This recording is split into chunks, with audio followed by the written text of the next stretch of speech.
Hello! Hi అండి. అందరూ ఎలా ఉన్నారు? మీరందరూ బాగున్నారని అనుకుంటున్నాను. నాకు తెలిసిన మరికొన్ని చిట్కాలను షేర్ చేశాను. ఐ హోప్ మీకు ఈ టిప్స్ అన్నీ నచ్చుతాయని అనుకుంటున్నాను. ఫస్ట్ టిప్ వచ్చేసి, మనం ఇంట్లో పిల్లల సాక్సులు కానీ, పెద్దల సాక్సులు కానీ ఉతికేసిన తర్వాత అక్కడిక్కడ పెట్టేస్తూ ఉంటాము. అలా పెట్టేసినప్పుడు అవి ఒక్కోసారి మిస్ అయిపోతూ ఉంటాయి. వెతికినప్పుడు తొందరగా కనిపించవు. చిరాకుగా అనిపిస్తుంది. అలా కాకుండా మన సాక్స్‌ని వాష్ చేసుకున్న తర్వాత సాక్స్‌ని ఈ విధంగా ఫోల్డ్ చేసి స్టోర్ చేసుకోండి. సాక్స్‌లు వెతకగానే ఎమ్మటే దొరుకుతాయి. ఇలా ఏ సైజ్ సాక్స్‌లో ఆ సైజ్‌కి పెట్టుకున్న తర్వాత ఇలా నేను చూపించిన విధంగా సాక్స్‌ని ఇలా లోపలికి ఫోల్డ్ చేసుకోండి. ఇలా చుడుతూ ఫోల్డ్ చేసుకున్న తర్వాత పైనుంచి ఈ విధంగా నేను చూపించిన విధంగా ఫోల్డ్ చేసుకోండి. ఇలా ఫోల్డ్ చేసుకొని పెట్టుకుంటే సాక్స్‌లు 2 సాక్స్‌లు ఒకే సైజ్ సాక్స్‌లు ఒకే దగ్గర ఉంటాయి. మనం వెతకగానే సాక్స్‌లు 2 ఒకే దాంట్లో కనిపిస్తాయి. ఈ విధంగా ఫోల్డ్ చేసుకొని పెట్టుకుంటే చూడ్డానికి కూడా చాలా నీట్‌గా ఉంటుంది. చూస్తున్నారు కదా ఎంత నీట్‌గా కనిపిస్తున్నాయో. ఈ విధంగా మనం ఫోల్డ్ చేసుకొని పెట్టుకుంటే మనం వెతకగానే సాక్స్‌లు తొందరగా మనకి కనిపిస్తాయి. మీకు ఈ ట్రిక్ నచ్చిందని అనుకుంటున్నాను. మీకు ఈ ట్రిక్ నచ్చితే ప్లీజ్ ఒక లైక్ చేయండి.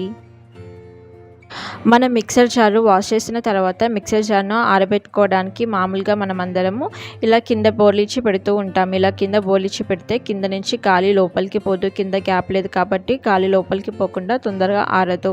అలా కాకుండా మిక్సర్ జార్ని ఈ విధంగా ఆరబెట్టుకోండి. 2 బటర్ క్లిప్పులను తీసుకొని ఈ విధంగా పెట్టుకున్న తర్వాత దీన్ని ఈ విధంగా కింద ఈ విధంగా బోర్లించుకోండి. ఇలా బోర్లించి పెట్టడం వల్ల కింద నుంచి గాలి లోపలికి ఫ్రీగా మిక్సర్ జార్ లోపలికి వెళ్తుంది. ఇలా వెళ్తే గాలి తొందరగా లోపలికి వెళ్తుంది. మిక్సర్ జార్ కూడా తొందరగా ఆరిపోతుంది.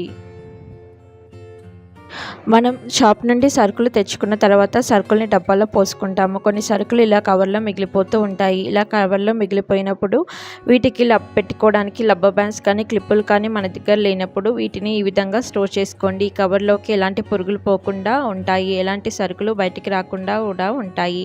ఇలా నేను చూపించిన విధంగా కవర్నంతటిని ఇలా దగ్గరగా ఫోల్డ్ చేసుకోండి. ఇలా కవర్ని గట్టిగా ఫోల్డ్ చేసుకున్న తర్వాత దీనికి ఏదైనా ప్లాస్టర్ని పెట్టుకోండి. మన ఇంట్లో ఏ ప్లాస్టర్ అవైలబుల్ ఉంటే ఆ ప్లాస్టర్ని ఈ విధంగా పెట్టుకోండి. ఇలా పెట్టుకోవడం వల్ల దీనిలోకి ఎలాంటి గాలి పోకుండా ఉంటుంది. ఎలాంటి పురుగులు బయట నుంచి లోపలికి పోకుండా ఉంటాయి. ఈ విధంగా పెట్టుకొని స్టోర్ చేసుకొని మనకి అవసరమైనప్పుడు ఇలా ప్లాస్టర్ని ఓపెన్ చేసుకొని మనం సరుకులు యూజ్ చేసుకొని మళ్ళీ ప్లాస్టర్ వేసుకొని స్టోర్ చేసుకోవచ్చు. చూస్తున్నారు కదా, ఈ విధంగా ప్లాస్టర్ వేసుకొని స్టోర్ చేసుకోండి. మనం షాప్ నుండి అప్పుడే తెచ్చుకున్న కొత్త బ్యాంగిల్స్ వేసుకుంటే వాటికున్న మెరుపంతా మన చేతులకి ముఖానికి అంటుకుంటుంది. ఒకేసారి వాటికున్న మెరుపు కూడా ఊడిపోతూ ఉంటుంది. వీటికున్న ఎక్స్ట్రా మెరుపంతా మనకు అంటుకోకుండా ఉండాలి అంటే వాటికున్న మెరుపు ఊడిపోకుండా ఉండాలి అంటే బ్యాంగిల్స్ని ఇలా నేను చూపించిన విధంగా చేసి తర్వాత వేసుకోండి. వాటికున్న మెరుపు అంటుకోకుండా ఉంటుంది. ఫస్ట్ స్టవ్ని ఆన్ చేసుకొని మంటని చిన్న మంట మీద పెట్టుకోండి. ఇలా మంటని చిన్న మంట మీద పెట్టుకున్న తర్వాత ఒక స్పూన్కి బ్యాంగిల్స్ని వేసుకొని ఇలా బ్యాంగిల్స్కి సెగన చూపించండి. ఇలా చిన్న మంట మీదనే చేయాలి. ఇలా చేయడం వల్ల వాటికున్న గమ్ము లూజ్ అయిపోయి ఎక్స్ట్రా మెరుపుని కూడా అవి గట్టిగా చేస్తాయి. చూస్తున్నారు కదా, ఈ విధంగా కొద్దిగా సెగన చూపించాలి. ఇలా కొద్దిసేపు సెగన చూపించిన తర్వాత మనం బ్యాంగిల్స్ని ఆరబెట్టుకోవాలి. ఇలా ఆరబెట్టుకున్న తర్వాత మనం బ్యాంగిల్స్ని వేసుకుంటే మనకి మెరుపు అంటుకోకుండా ఉంటుంది. బ్యాంగిల్స్కి ఉన్న చెమ్కీలు ఊడిపోకుండా ఉంటాయి. ఈ విధంగా మనం బ్యాంగిల్స్కి ఉన్న ఎక్స్ట్రా మెరుపుని మనకి అంటుకోకుండా చేసుకోవచ్చు. చెమ్కీలు ఊడిపోకుండా చేసుకోవచ్చు. షర్ట్స్ కొన్ని రోజులు వాడిన తర్వాత వాటికున్న బటన్స్ ఊడిపోతూ ఉంటాయి. మనం ఉతికేటప్పుడు వీటికి షర్ట్ బటన్కి ఉన్న దారాలు తెగిపోవడం వల్ల ఆ బటన్స్ ఊడిపోతూ ఉంటాయి. ఈ దారాలు తెగిపోకుండా గట్టిగా ఉండాలి అంటే ఇలా నేను చూపించిన విధంగా చేయండి. మనందరి ఇంట్లో ట్రాన్స్పరెంట్ నెయిల్ పాలిష్లు ఉంటాయి కదండి. ఆ నెయిల్ పాలిష్ని తీసుకొని ఇలా తీసుకున్న నెయిల్ పాలిష్ని బటన్ పైన ఈ విధంగా అప్లై చేసుకోండి. ఇలా బటన్స్ పైన దారానికి అప్లై చేసుకుంటే ఆ దారం తొందరగా తెగిపోకుండా ఉంటుంది. బటన్ ఊడిపోకుండా ఉంటుంది. ఈ విధంగా మన షర్ట్కి ఉన్న అన్ని బటన్స్కి ఈ విధంగా నెయిల్ పాలిష్ని అంటించుకోండి. ఇలా ట్రాన్స్పరెంట్ నెయిల్ పాలిష్ని అంటించడం వల్ల బటన్స్ కూడా షైనింగ్గా కనిపిస్తాయి. మనకి కలర్ ఏమీ కనిపించదు. ట్రాన్స్పరెంట్గా ఉంటుంది కాబట్టి మనకి వేరే కలర్ ఏమీ కనిపించదు. బటన్ కలరే ఉన్న కలరే కనిపిస్తుంది.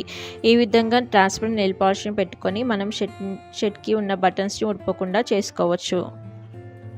ఎండాకాలం వచ్చేసింది కదండి. మనం ఎక్కడైనా బయటికి వెళ్ళేటప్పుడు వాటర్ బాటిల్ని కొద్దిసేపు ఫ్రిడ్జ్లో పెట్టుకొని మనం వెంట తీసుకెళ్తూ ఉంటాము.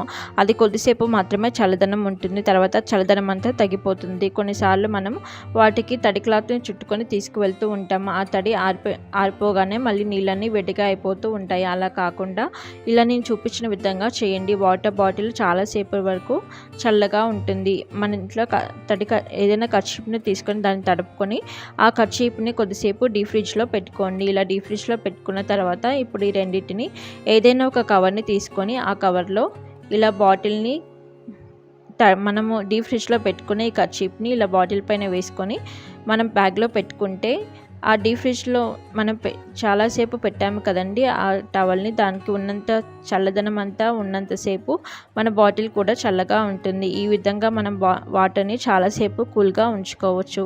మీకు ఈ ట్రిక్ నచ్చిందనే అనుకుంటున్నాను. మీకు ఈ ట్రిక్ నచ్చితే ప్లీజ్ ఒక లైక్ చేయండి. మనం మార్కెట్ నుంచి గ్రేప్స్ తెచ్చుకున్నప్పుడు గ్రేప్స్ని స్టోర్ చేసుకోవడానికి ఇలా కాయలన్నిటిని తెంపేసుకొని స్టోర్ చేసుకుంటూ ఉంటాము. మామూలుగా మన అందరం చేసేది ఇదే. కాయలన్నిటిని తెంపేసుకొని స్టోర్ చేసుకుంటూ ఉంటాము, స్టెమ్స్ని పడేస్తూ ఉంటాము. ఇలా కాయల్ని తీసేసుకొని స్టెమ్స్ని స్టోర్ చేసుకుంటే కాయలు తొందరగా పాడైపోతాయి. వాటి మొదల్లో కుళ్ళిపోవడం స్టార్ట్ అయిపోతూ ఉంటాయి. చూస్తున్నారు కదా, ఈ విధంగా కాయలన్నీ కుళ్ళిపోతాయి. మనం ఎక్కువ రోజులు వీటిని స్టోర్ చేసుకోలేము. అలా కాకుండా మనం ఈ గ్రేప్స్ని చాలా రోజుల వరకు స్టోర్ చేసుకోవాలి అనుకుంటే ఇలా స్టెమ్తో స్టోర్ చేసుకోండి. ఇలా స్టోర్ చేసుకుంటే కాయలు తొందరగా పాడవకుండా ఉంటాయి. మన ఇంట్లో బట్టలు కుట్టే మిషన్ ఉన్నప్పుడు మనం ఏదో ఒకసారి మాత్రమే దాన్ని యూజ్ చేస్తూ ఉంటాం కదండి. చాలాసార్లు మనం దాన్ని పక్కన పెట్టేస్తూ ఉంటాము. అలా పక్కన పెట్టినప్పుడు దాని మీద చాలా దుమ్ము ధూళి చేరుతూ ఉంటుంది. అలా చేయడం వల్ల మిషన్ తొందరగా పాడవుతుంది. వాటర్ పెట్టకుండా దీన్ని ఈ విధంగా క్లీన్ చేసుకోండి. మన ఇంట్లో కోల్గేట్ పేస్ట్ ఉంటుంది కదండి, ఆ కోల్గేట్ పేస్ట్ని తీసుకొని మెత్తటి స్పాంజ్ని తడుపుకొని దాని మీద కొద్దిగా ఈ కోల్గేట్ పేస్ట్ని అప్లై చేసుకోండి. ఇలా అప్లై చేసుకున్న తర్వాత ఈ కోల్గేట్ పేస్ట్తో ఇలా మిషన్ అంతటిని క్లీన్ చేసుకోండి. ఇలా క్లీన్ చేసుకుంటే మిషన్ మీద ఉన్న మురికంతా పోతుంది. ఈ విధంగా మనం చాలా సింపుల్గా మిషన్ని క్లీన్ చేసుకోవచ్చు. వాటి మీద దుమ్ము ధూళి చేరకుండా చేసుకోవచ్చు. తర్వాత ఇలా క్లీన్ చేసుకున్న తర్వాత ఏదైనా తడి క్లాత్ని తీసుకొని దీనంతటిని మిషన్ అంతటిని క్లీన్ చేసుకోండి. ఇలా క్లీన్ చేసుకొని పెట్టుకుంటే దాని మీద ఇలాంటి దుమ్ము ధూళి చేరకుండా ఉంటుంది. వాటర్ పెట్టాల్సిన అవసరము ఉండదు. చూస్తున్నారు కదా, మిషన్ పాడైపోతుందన్న భయము ఉండదు. ఈ విధంగా నెలకి ఒకసారైనా ఈ విధంగా క్లీన్ చేసుకొని పెట్టుకోండి. ఐ హోప్ మీకు ఈ ట్రిక్ నచ్చిందని అనుకుంటున్నాను. మీ అందరికీ ఇప్పుడు వరకు నేను చెప్పిన టిప్స్ అన్ని నచ్చాయని అనుకుంటున్నాను. మీకు టిప్స్ అన్ని నచ్చితే నా వీడియోని మీ ఫ్యామిలీ అండ్ ఫ్రెండ్స్కి షేర్ చేయండి. మరికొన్ని సరికొత్త వీడియోస్ కోసం నా ఛానల్ని సబ్స్క్రైబ్ చేసుకోండి. పక్కనే ఉన్న బెల్ ఐకాన్ని ప్రెస్ చేయండి. Thanks for watching my video. Please subscribe.